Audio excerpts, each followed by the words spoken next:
Disfrutarlo, que juntos somos un montón. Y a este montón que juntos somos, porque si ya no estamos juntos, dejamos de ser este montón, le proponemos a partir de este momento nuestro cotidiano ejercicio de radio.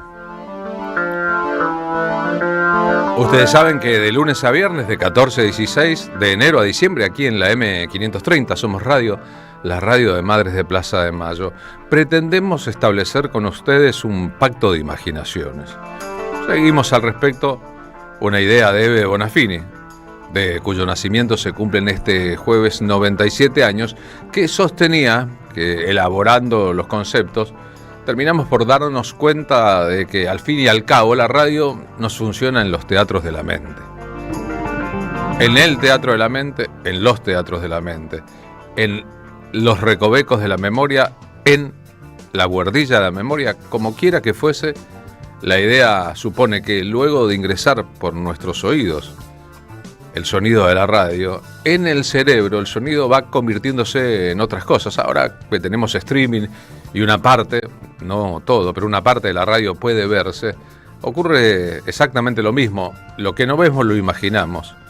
Y lo que ingresa como sonido puede convertirse en imágenes, en cámara lenta, en blanco y negro, en color, en perfumes, en olores, de tal manera que la experiencia es un poco más redonda, una experiencia sensorial. La radio como una experiencia, no como una rutina, no como una costumbre, no como un asunto que sale por un oído y después de haber ingresado por el otro, o ingresa por uno y sale por el otro, o un momento que luego se pasa, sino como una experiencia de esas que con el paso del tiempo, en determinadas circunstancias, nos abrigan y nos abrazan. Y no es menor abrigarse y abrazarse y tener experiencias en esta era del mundo, por una parte, y de la Argentina, dentro de ese contexto.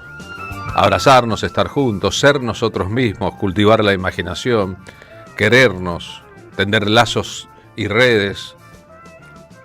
Resulta para todos nosotros, supongo que yo represento la voz de muchas personas, pensando así en voz alta, algo perentorio, que no se puede dejar para más adelante, porque para más adelante quizás nos esperan los olvidos programados o los olvidos por el paso del tiempo, y tal vez la sensación de que debimos haber hecho lo que no hicimos. Si están de acuerdo, nosotros empezamos la experiencia de hoy. Ustedes saben que en la Argentina ha sido casi que una frase de cabecera, y este tipo es Gardel, como diciendo, llegó a lo más alto que se pueda llegar. Podríamos decir, este tipo es Maradona, o este tipo es Perón, o esta mujer es Evita, o esta mujer es Eve. Llegar muy alto, estar muy por arriba del promedio, convertirse en una especie de síntesis de lo que muchas personas sueñan y muy poquitas pueden ser. Hugo del Carril fue Gardel. Fue Gardel en el cine, protagonizando una película sobre la vida del morocho del Abasto, un poquito después de su muerte.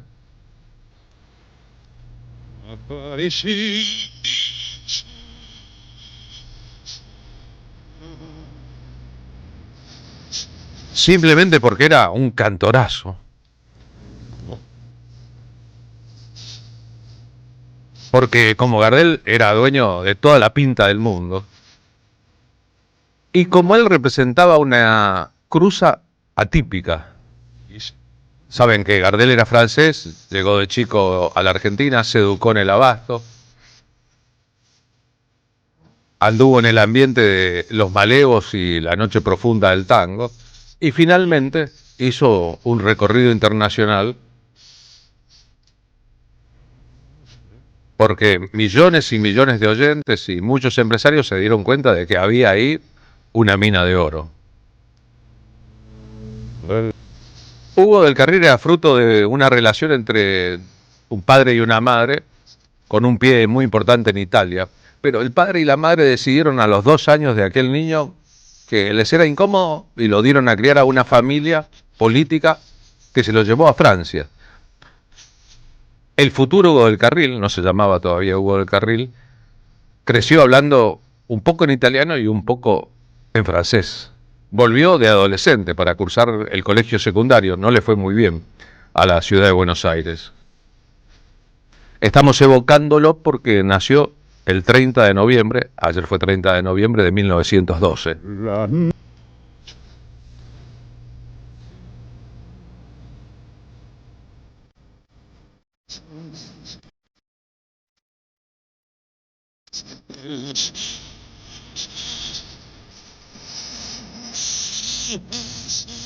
Bautizado como Piero Hugo Fontana por sus padres,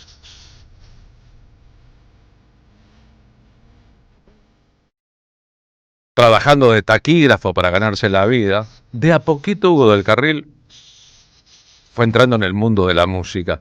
Nadie supondría en aquel momento que su evolución de ser actor a ser director de cine sería tan importante y que terminaría siendo el intérprete de la marcha peronista.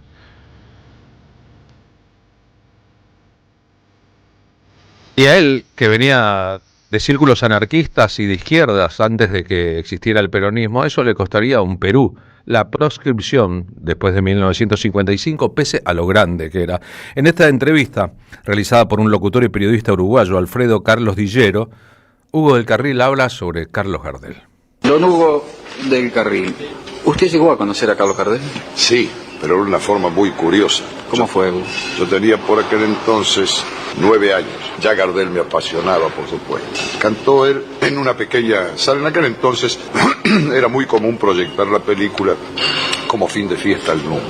Y yo soy de orígenes muy humildes y los centavitos escaseaban. Era una forma dramática. Y me quedé en el hall, digamos, del cine. Me quedé solo, toda la gente había ingresado. Yo quería ver a Gardel. Y Gardel llegó. Cuando ya finalizaba la película, me miró y me dijo: ¿y qué haces vos acá? Bueno, nada, y le digo: señor, yo estaba esperando a ver si le podía escuchar cantar. Y bueno, y entrá. Le digo: no tengo un centavo. Pero déjate de macar. Y me metió adentro de la sala. Fue la primera vez que escuché a Carlos Gardel personalmente. Usted interpretó en 1939 un siempre recordado film, La vida de Carlos Gardel. ¿Qué sintió Hugo cuando supo que había sido elegido para interpretar precisamente el rol del Morocho de la Vaca? Bueno, una gran emoción y al mismo tiempo también una gran decisión. La carta era bastante brava de jugarse, porque significaba un gran éxito o el desastre. También era la moneda cara o seca. Salió cara también, pero evidentemente sentí mis temores ante la perspectiva de encarnar a Gardel, que para todos nosotros era un gigante. Meterse con la vida de Gardel era un poquitito problemático y riesgoso, dado que nadie le podía llegar a los talones. Lo que Gardel fue para su generación resultó Hugo del Carril para la generación siguiente. Leonardo Fabio le dedica, por ejemplo, Sinfonía de un Sentimiento. Lo creía su maestro en la doble tarea del cantor popular por un lado y del artista de cine por el otro.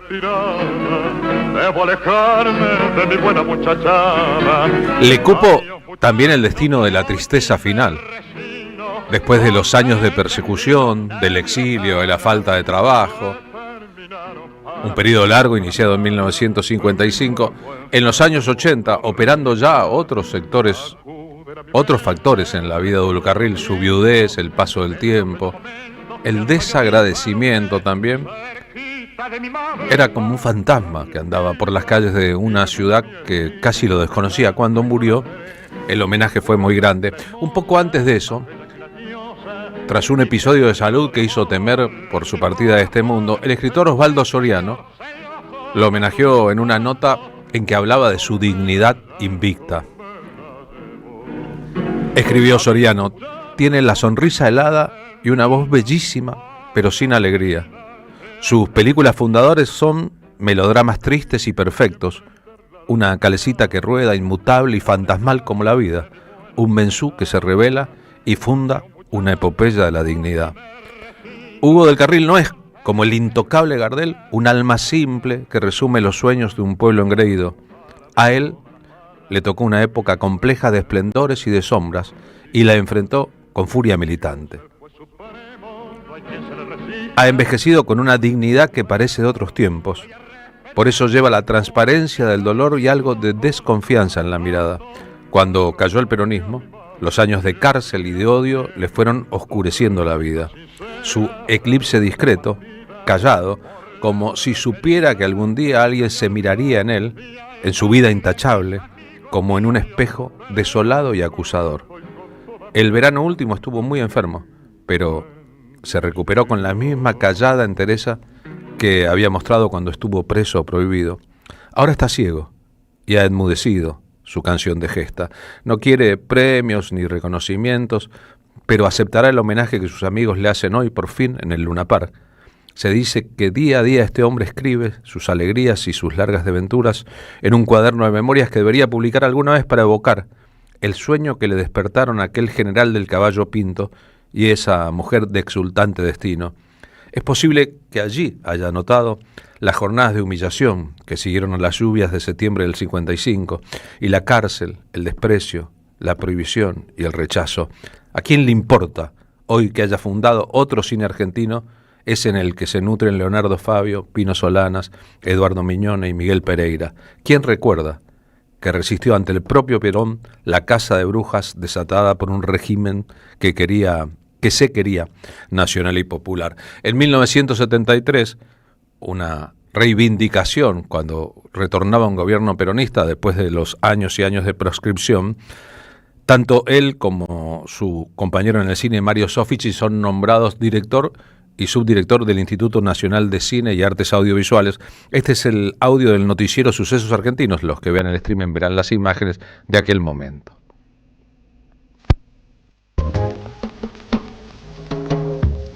Una vida al servicio de tareas que siempre buscaron la propia superación y el bienestar de los demás, se alegró al ocupar el primer cargo del Instituto Nacional de Cinematografía.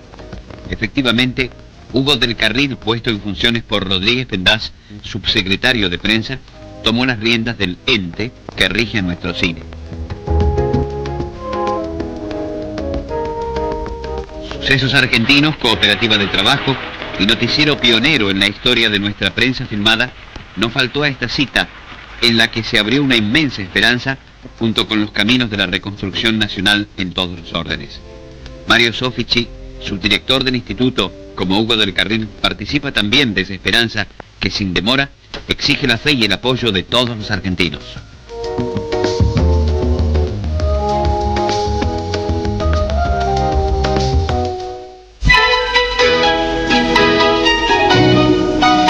Observar, recordar, reconocer la dignidad de Hugo del Carril no es un asunto menor ayer u hoy. Hugo del Carril, sigo con Osvaldo Soriano, le dio todo a ese movimiento de masas que nació con el cruce del Riachuelo y la toma de la Plaza Mayor. Le dio su voz de tango furioso para que fueran adelante marca de guerra.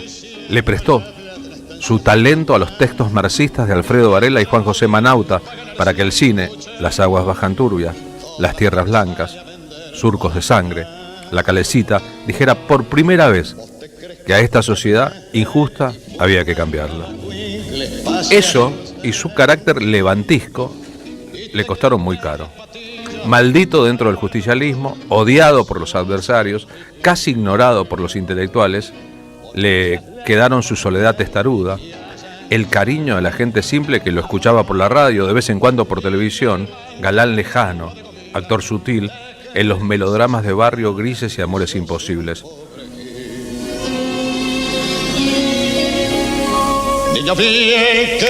Su vida no es, me parece, muy distinta a sus tangos, ni a su cine ejemplar. Conserva los viejos anhelos con una modesta altivez. Cuando murió su mujer, pareció que el destino, como un mal tango, se ensañaba con él. Aun quienes no lo conocemos en persona, intuimos que sufrió la soledad y remontó apenas la cuesta. Soriano escribía esto en 1988. Es desde hace 3 años ciudadano honorario de Buenos Aires, reconocimiento algo tardío de una ciudad, un país que se le parece cada vez menos. Hugo del Carril conoció a Evita cuando ambos trabajaban en la industria del cine. Es más, compartió con ella una película en 1945. Más adelante en el tiempo, cuando el superpoderoso Apol, la mano derecha, bien derecha de Perón en la comunicación de su primer gobierno, impedía el estreno de Las aguas bajan turbias, argumentando que era una película marxista, ya que su autor era un escritor de izquierdas, que en ese momento estaba preso en una cárcel, después de haber orinado en la embajada de la Unión Soviética, dice la historia secreta. Él le pidió a Evita una mano. Hugo del Carril le dijo: por favor, habla con Perón y que me permitan estrenar lo que hoy es considerado un monumento de la historia del cine y del cine social y comprometido latinoamericano, Las aguas bajan turbias. Y Evita se lo hizo saber a Perón, que hizo o dijo que no sabía, y habilitó el estreno de su obra magna. Este es Hugo del Carril cantándole versos de Homero Mansi a Evita.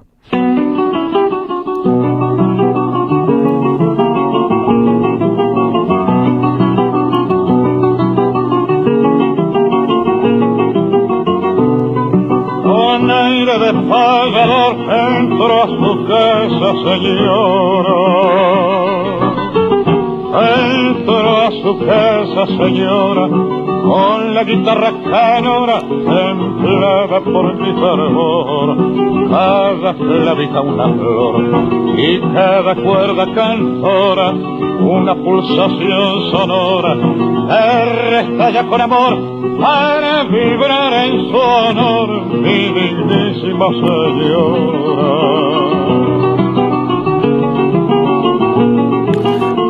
Si la palabra nobleza todavía tiene algún sentido, hay que usarla para definir la vida y la obra de Hugo del Carril.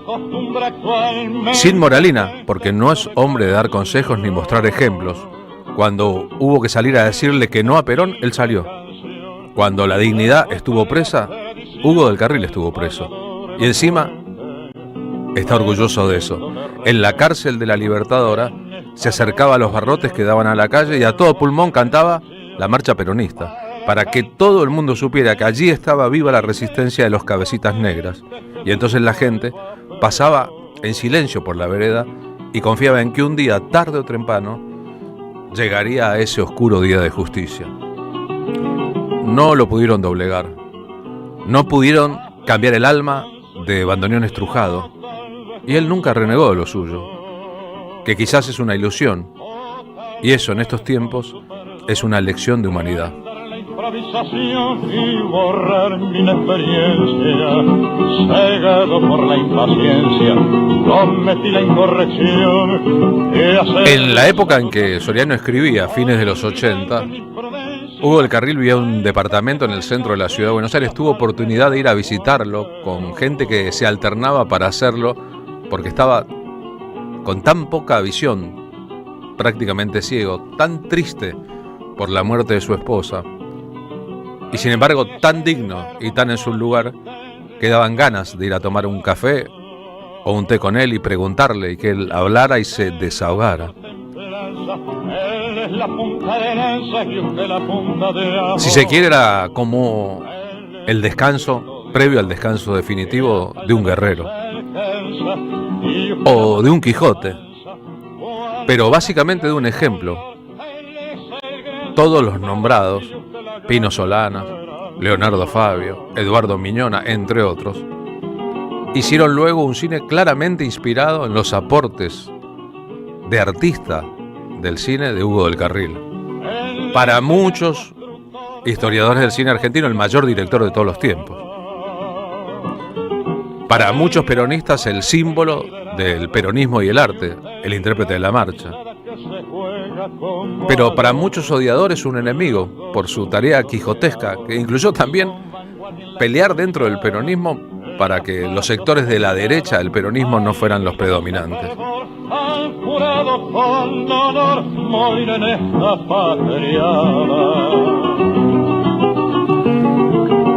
Como si fuera el preludio de su despedida, escribió Soriano entonces: ahora que va por esta vida pobre, ciego, callado pero invicto, vestido de punta en blanco, sin una hilacha que mostrar, es tiempo de decirle, aunque él oponga su cólera legendaria, cuánta hermosa voz le deben los humillados de este suyo ingrato París.